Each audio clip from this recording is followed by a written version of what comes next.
Imagine holding 90% of an entire nation's oil in the palm of your hand, accumulating wealth so vast it dwarfed the economies of major world powers, and becoming the first officially confirmed dollar billionaire in human history. That is not the plot of a sci-fi movie, but the real-life story of John Davison Rockefeller, the man who permanently altered the face of modern capitalism. But how did a poor boy selling candy on the street rise to build the most feared and powerful financial empire the world had ever seen? The story begins in the mid-19th century in New York State, where Rockefeller was born into a deeply conflicted family. His father was a con artist who sold fake medicines and was frequently absent, while his mother was a strict, deeply religious woman who taught him enduring lessons in frugality, discipline, and patience. From a very young age, Rockefeller displayed a natural mind for business, raising chickens to sell eggs, lending money to acquaintances for interest, and meticulously recording every single cent in a small notebook. At age 16, he landed his first job as an assistant bookkeeper at a modest salary, but it was here that he honed his obsession with numbers and an absolute control over costs. When the Pennsylvania oil rush exploded in the 1860s, thousands of people rushed to drill, hoping to strike it rich overnight. But Rockefeller saw what others missed: the sheer madness and horrific risk of oil drilling.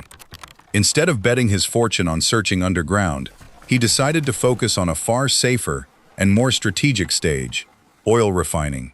In 1870, he founded the Standard Oil Company in Cleveland, Ohio, beginning his journey toward dominating the energy industry.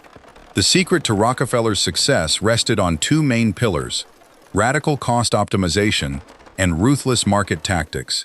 He was obsessed with eliminating every bit of waste in the production process.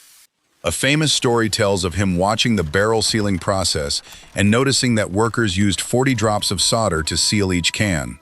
Rockefeller asked them to try using 39 drops, and upon finding the can remained completely leak-proof, he instituted the rule across all plants, saving the company thousands of dollars every year. Furthermore, while competitors threw away the byproducts of refining, Rockefeller found ways to turn them into valuable goods like candles, lubricants, asphalt, and even Vaseline. As a result, Standard Oil's production costs were lower than anyone else's in the market. But cost optimization was only half the story. The other half was the brutal acquisition strategy that history calls the Cleveland Massacre.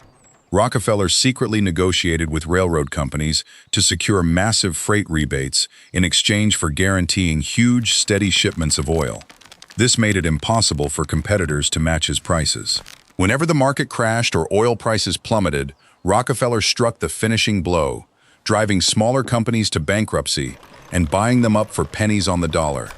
He gave his rivals two simple choices: either sell their business to Standard Oil for cash or stock, or be crushed completely in a price war. Within just a few years, Rockefeller had swallowed up nearly all the refineries in Cleveland and quickly expanded across the entire United States. To bypass the legal hurdles of the era, he invented the trust model, allowing him to quietly control dozens of subsidiary companies across the country without direct ownership. By the peak of his power in the 1890s, Standard Oil controlled over 90% of all refined oil in the United States. Rockefeller held the destiny of global energy in his hands, manipulating prices and turning oil into the lifeblood flowing through the entire industrial economy.